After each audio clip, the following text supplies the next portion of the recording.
Free oscillations उसे कहते हैं जिसमें डैम्पिंग ना हो, कोई एक्सटर्नल फोर्सेस ना लग रहा हो। तो कंसिडर स्प्रिंग ब्लॉक सिस्टम, जिसमें कि एक स्प्रिंग है, एक ब्लॉक है। ये ब्लॉक की इक्विलिब्रियम पोजीशन है और सपोज़ किसी वक्त ये इक्विलिब्रियम पोजीशन से एक्स डिस्प्लेस्ड है, ये ऐसा ऑसिलेट कर रहा है और किसी इंस्टेंट पे एक्स डिस्प्लेस्ड है, तो उस वक्त जिस पर फोर्स लग रहा होगा स्प्रिंग की वजह से वो के एक्स लग रहा होगा।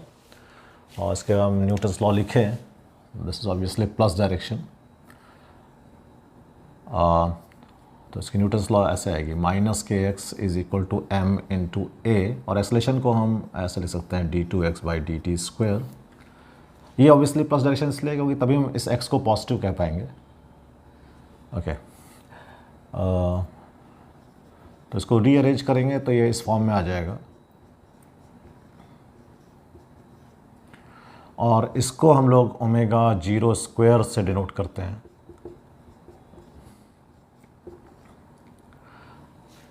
अब देखो ये एक डिफरेंशियल इक्वेशन है और ये differential equation linear differential equation है, तो डबल डेरिवेटिव है, ये इसकी पावर 1 है, ये x है इसकी पावर 1 है। जब x और उसके सारे डेरिवेटिव्स की पावर्स 1 हो, सारी पावर 1 हो, तो ये लीनियर इक्वेशन है। और अगर इधर 0 है तो ये होमोजेनस लीनियर इक्वेशन है। होमोजेनस लीनियर इक्वेशन का जो सोल्यूशन होता है वो इस फॉर्म का होता है, this is solution of linear homogeneous linear equation.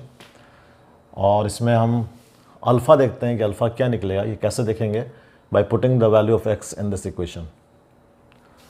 तो अगर हम x की वैल्यू उसमें रखें तो डबल डेरिवेटिव हो जाएगा, इसको 2 बार डिफ्रेंशिएट करो तो आएगा α² ae alpha t plus omega naught square x की ae alpha t equal to 0।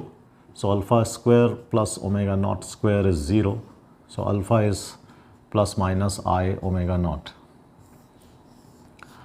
तो हमें अल्फ़ा की 2 वैल्यूज़ मिल रही हैं, एक तो प्लस आई ओमेगा नॉट और दूसरी वैल्यू मिल रही है α1, मान लो इसको α2 is minus i omega not.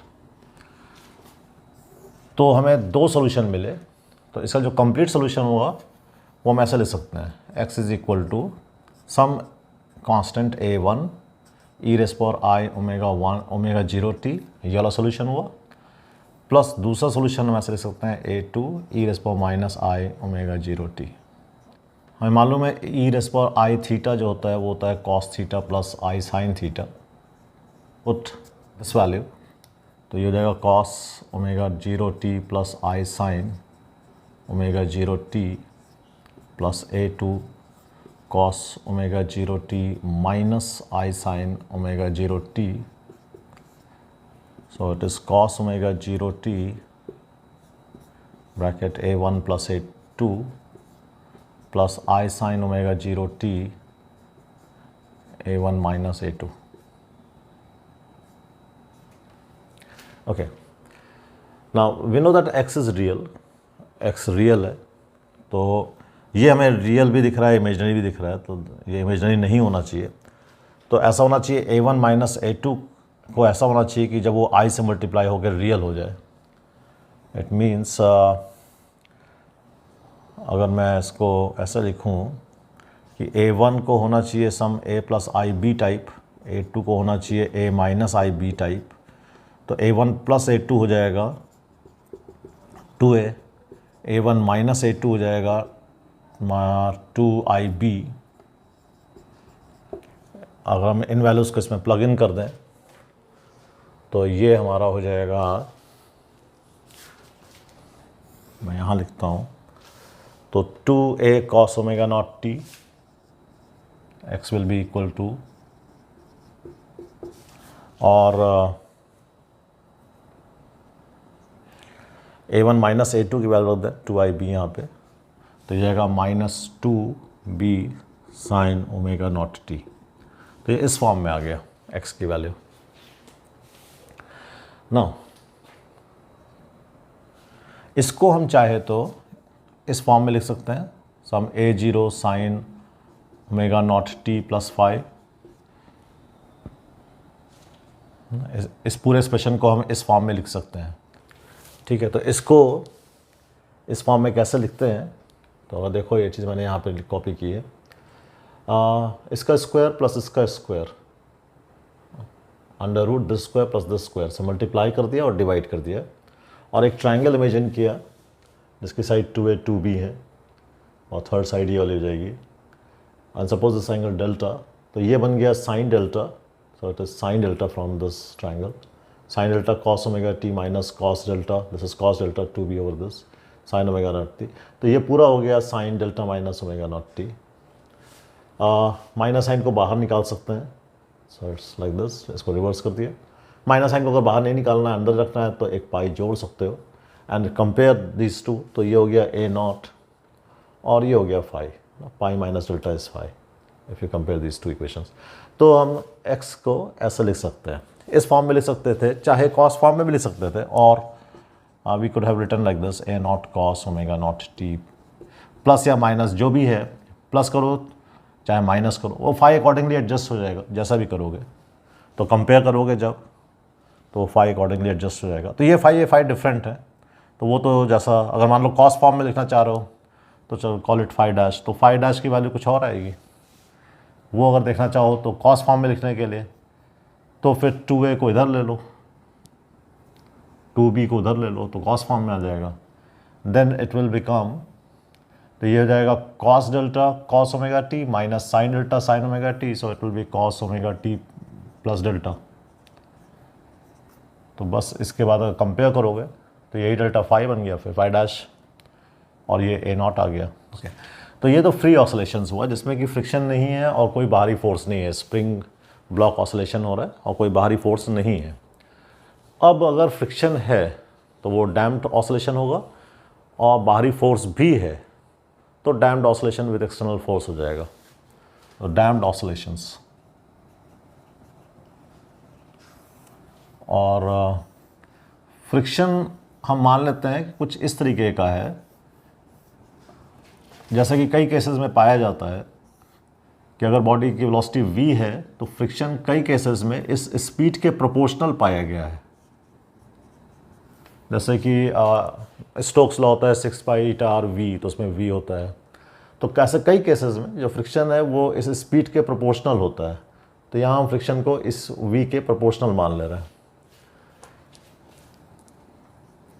और अब अगर हम इसकी न्यूटन्स लॉ लिखें तो it will be minus k x minus b into v is equal to mass into acceleration, and एक तरफ ले और टर्म्स को, a को लिख लो d two x by d t square, velocity को d x by d t, and rearrange, तो ये इस तरीके से आ जाएगा d two x by d t square plus b over m d x by d T plus के over m x equal to 0, इस फॉर्म में आ जाएगा। किसी वजह से इसको 2 लैम्डा लिखते हैं, ये तो ओमेगा नॉट स्क्वायर है ही है जैसा पहले देखा था। ओके, फिर ये होमोजेनस लीनियर इक्वेशन है, तो इसकी इक्वेशन फिर से इसका सोल्यूशन इस फॉर्म में होगा। और अल्फ़ा कैसे निकालेंगे, जस्ट इसको इसमें पुट कर दें, तो डबल डेरिवेटिव हो जाएगा alpha square a e alpha t plus 2 lambda d x by d t, यहाँ से देखो तो आएगा alpha times a e alpha t plus omega naught square a e alpha t equal to 0। A e alpha t हट जाएगा तो omega square plus 2 lambda alpha plus omega naught square is equal to 0। तो यहाँ से अगर हम alpha निकालें तो minus B plus minus under root b square minus 4 इसी अगर यूज़ करें तो यू कैन चेक, इतना आएगा। मैंने एक स्टेप छोड़ दिया, अपॉन 2 होगा तो ऊपर वो जो 2 यहाँ पे है, 4 यहाँ वो कैंसिल आउट हो जाएगा सब। ओके, तो अल्फ़ा की फिर से हमें 2 वैल्यूज़ मिली। Okay, depending on this term कि ये टर्म कैसा है, पॉजिटिव है, नेगेटिव है या 0 है, हम इस डैम्प्ड ऑसिलेशन को 3 कैटेगरी में डिवाइड कर रहे हैं। तो if lambda is more than omega naught, यानी फ्रिक्शन काफ़ी ज़्यादा है। लैम्डा ज़्यादा होने का मतलब, लैम्डा कब ज़्यादा होगा, जब बी ज़्यादा होगा, बी ज़्यादा होगा तो फ्रिक्शन ज़्यादा होगा। तो जब ज़्यादा फ्रिक्शन है, बहुत ज़्यादा फ्रिक्शन है तो क्या होगा, जैसे खींच के छोड़ोगे, बहुत ज़्यादा फ्रिक्शन है तो वो मीन पोजीशन तक आते आते ही मीन पोजीशन तक भी नहीं पहुंचेगा, it will take very long time to reach mean position, oscillate तो करेगा ही नहीं। तो इसे कहते हैं ओवर डैम्पिंग, तो ये ओवर डैम्पिंग है। So in this over damping there will be no oscillations. तो इसमें क्रिटिकल मतलब बाउंड्री, तो ओवर डैम्पिंग की बाउंड्री पहुँच गई, इसके बाद फिर सिचुएशन चेंज होगी and if lambda is less than omega naught, so this is under damping. Under damping में क्या होगा, ऑसिलेशंस होंगे लेकिन वो धीरे धीरे कम होते जाएंगे, उनका एम्पलीट्यूड कम होता जाएगा. So this is oscillation with reducing amplitude. इन दोनों में तो ऑसिलेशन ही नहीं है. तो इसको हम स्टडी करते हैं कि अगर लैम्डा ओमेगा नॉट से कम है तो suppose omega naught square minus lambda square is mu square, तो फिर इस अल्फ़ा को लिख सकते हैं, alpha can be written as minus lambda plus minus i mu. Check करो, इसको उलट दो, माइनस साइन आ जाएगा, माइनस का अंडर रूट तो आई बन जाएगा, और बाकी जो उसको उलट दोगे तो वो म्यू स्क्वायर हो जाएगा, तो under root that will be mu. तो ये सोल्यूशन हो गया हमारा इस कंडीशन में जब अंडर डैम्पिंग होगी. और इसमें दो अल्फ़ा मिल रहे हैं, अल्फ़ा 1 एक तो minus lambda plus i mu, और lambda alpha 2 minus lambda plus minus i mu. तो हमारा सोल्यूशन क्या हो गया, सोल्यूशन हो गया x is equal to a1 e raise power minus lambda plus i mu t plus a2 e raise power minus lambda minus i mu t. This is the solution. E raise power minus lambda t के साथ a1 plus a2 अलग कर लेते हैं, और इसके अलावा बच गया a1 i raise power mu t, a2 minus i raise power mu t. और जैसा अभी हमने देखा था फ्री ऑसिलेशन में, तो उसको फिर हम फर्दर लिख सकते हैं some a0 sine mu t plus five, जैसा कि अभी हम लोगों ने फ्री ऑसिलेशंस में देखा था. ओके, फिर इनको मल्टीप्लाई करके हम एक इसको a लिख लेते हैं थोड़ी देर के लिए, फिर इन दोनों को मल्टीप्लाई करके एक कांस्टेंट a0 मान लेते हैं. तो हमारा एक्सप्रेशन ये आ गया. साइन ले सकते हो, कॉस ले सकते हो, फाई अकॉर्डिंगली एडजस्ट हो जाएगा. Okay, so this is the expression. और इसमें ये जो एम्पलीट्यूड है ये टाइम के साथ देख सकते हो, ई raise power minus lambda T इस फैक्टर की वजह से ये टाइम के साथ घटता जाएगा. This amplitude will go on decreasing. और एम्पलीट्यूड घटता जाएगा तो हम कहेंगे जो इसमें एनर्जी ऑफ ऑसिलेशन है, किसी भी ऑसिलेशन की एनर्जी क्या होती है, kinetic energy plus potential energy. तो अगर हमें वो एनर्जी लिखनी है तो एकदम एक्सट्रीम पोजीशन पे वो पूरी एनर्जी पोटेंशियल एनर्जी के फॉर्म में होती है, मीन पोजीशन पे वो पूरी एनर्जी काइनेटिक एनर्जी के फॉर्म में होती है. तो उस एनर्जी को लिखना है तो हम एक्सट्रीम पोजीशन पे पोटेंशियल एनर्जी लिखते हैं. So that is energy of oscillation. और एक्सट्रीम पोजीशन पे जब वो पहुंचेगा तो एक्स की वैल्यू ए हो जाएगी, and then potential energy will be half k a square spring के अंदर. तो energy of oscillation is half k a square, so it is proportional to a square. तो जो एम्पलीट्यूड है वो हम देख रहे हैं ऐसा है, e raise power minus lambda t. तो इसको स्क्वायरिंग कर दें both sides, and a square is proportional to energy, a naught square is proportional to initial energy. तो ये एनर्जी का एक्सप्रेशन है, और एनर्जी भी टाइम के साथ घटती जाएगी. This expression is telling that energy will decrease on with time. और अब हमें देखना है कि एनर्जी कितने टाइम के बाद इनिशियल एनर्जी की 1/e हो जाएगी, 1/e हो जाएगी इनिशियल एनर्जी की. So let at time t0, या चलो उसको टाउ मान लेते हैं, let at time tau e is e0/e. ये क्यों मैं बता रहा हैं. तो ये 1/e टाइम्स इनिशियल एनर्जी हो जाएगी. तो ऐसा मान लिया टाउ टाइम के बाद हुआ, तो इस टाउ टाइम को अगर हम निकालना चाहें तो इसी में पुट कर देते हैं. तो e0/e उसको मैं ऐसे लिख देता हूँ, equal to e0 e raise power minus 2 lambda tau, और फिर कंपेयर करो तो 1 is 2 lambda tau, so tau is 1/2 lambda. तो after this much of time 1/2 lambda, so after this much of time this energy will decrease to 1/e times of its initial value. Okay. अब इतने time में, tau time में अगर ये free oscillations होते तो tau time में कितने साइकिल्स होता. देखो एक साइकिल में 2π रेडियंस होते हैं. तो अगर मैं रेडियन के टर्म से बात करूं तो एक साइकिल में 2 पाई रेडियंस होते हैं। तो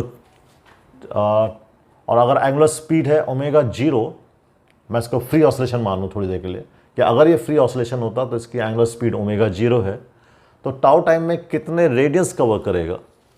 so that will B omega 0 into tau. इतने रेडियंस कवर करेगा ये इस टाइम में। और साइकिल्स निकालना है तो उसको 2 पाई से डिवाइड कर दो तो उतने साइकिल्स कवर करेगा। ये जो रेडियंस कवर हो रहे हैं इस टाइम में, जिस टाइम में एनर्जी 1/e टाइम्स हो रही है, उतने टाइम में ये अगर फ्री ऑसिलेशंस होते तो कितने रेडियंस, एक साइकिल में 2 पाई रेडियन, तो जितनी भी साइकिल्स कवर हो रही है उसको 2 पाई से मल्टीप्लाई कर दो, या फिर एंगुलर स्पीड को टाइम से मल्टीप्लाई कर दो। तो ये जितने रेडियंस कवर हो रहे हैं इसी को कहते हैं Q factor. So Q factor is number of radians covered in how much time? In tau time. और टाउ क्या है? Tau is that time in which energy becomes 1/e of initial energy. 1/e का होने का मतलब हम ये मान लेते हैं कि एनर्जी डिके हो गई, ऑलमोस्ट ख़त्म हो गई। तो हम ऐसा कह सकते हैं कि रफली एनर्जी ख़त्म होने तक ये कितने ऑसिलेशंस कवर कर रहा है और उस ऑसिलेशन में कितने रेडियंस हैं, तो वो है क्यू फैक्टर रफली। Okay, put the value of tau. So tau is 1/2 omega. तो this is the value of Q factor. तो ये ऐसे भी आ जाएगा omega naught m over b। b is this constant associated with friction। और हम देख रहे हैं कि जैसे जैसे b ज़्यादा होगा, फ्रिक्शन ज़्यादा होगा, क्यू फैक्टर कम हो जाएगा। और b अगर ख़त्म हो जाए 0 तो क्यू फैक्टर इन्फाइनाइट हो जाएगा। तो अगर ये फ्री ऑसिलेशंस हैं तो उसका क्यू फैक्टर इन्फाइनाइट है। इसका मतलब it will take a infinite time for the energy to become 1/e। और जैसे जैसे बी फ्रिक्शन बढ़ता जाएगा ये क्यू फैक्टर कम होता जाएगा। तो कम क्यू फैक्टर का मतलब ज़्यादा डैम्पिंग है और जल्दी ऑसिलेशंस कम होंगे, उसके जल्दी एनर्जी कम हो जाएगी। और इस क्यू फैक्टर के और भी कई डेफिनेशंस हैं। तो अगर हम एम्पलीट्यूड का ग्राफ बनाएं तो कुछ ऐसा बनता है। The amplitude goes on decreasing like this. तो इनिशियल एम्पलीट्यूड a0 है, सपोज करो ये a0/√e है। तो जब एम्पलीट्यूड 1/√e टाइम्स होगा तो एनर्जी 1/e टाइम्स होगी। और अब अगर देखो तो ये एक साइकिल हुआ ग्राफ से, ये 2 साइकिल हुआ, ये 3 साइकिल हुआ। तो 3 साइकिल बाद एम्पलीट्यूड 1/√e हो रहा है अगर इस ग्राफ को मान ले तो रफली हम कहेंगे जो 3 साइकिल्स में जो रेडियंस बनेंगे 3 × 2 पाई, ये है क्यू फैक्टर रफली। ये अभी जो ऑसिलेट कर रहा है ये एक टाइम पीरियड जो है वो टाइम पीरियड इस म्यू से डिनोट हो रहा है, हाँ? इस म्यू से डिसाइड हो रहा है, जबकि फ्री ऑसिलेशन में यहाँ ओमेगा नॉट आएगा। तो थोड़ा सा फ़र्क है। क्या होता है डैम्पिंग की वजह से ये म्यू देखो तो म्यू की वैल्यू, म्यू हमने इसको लिया था, तो म्यू ओमेगा नॉट से थोड़ा कम हो जाता है। तो डैम्पिंग की वजह से थोड़ा स्लो हो जाता है, तो थोड़ा स्लो हो जाता है। और डैम्पिंग ना हो तो थोड़ा फास्ट रहेगा। तो डैम्पिंग ना हो तो हो सकता है ये 3 की जगह 3.5 साइकिल हो जाए या 4 साइकिल्स हो जाए। तो हमें वो साइकिल्स देखते हैं। अगर डैम्पिंग ना हो तो इसी टाइम में, अगर डैम्पिंग नहीं होती तो इसी टाइम में फिर कितनी साइकिल्स होती, तब तो कांस्टेंट एम्पलीट्यूड की बनती। तो फिर जितनी साइकिल्स होती हैं उन साइकिल्स में जो रेडियंस बनेंगे वो है क्यू फैक्टर एग्जैक्टली जैसा डिफाइन किया गया है।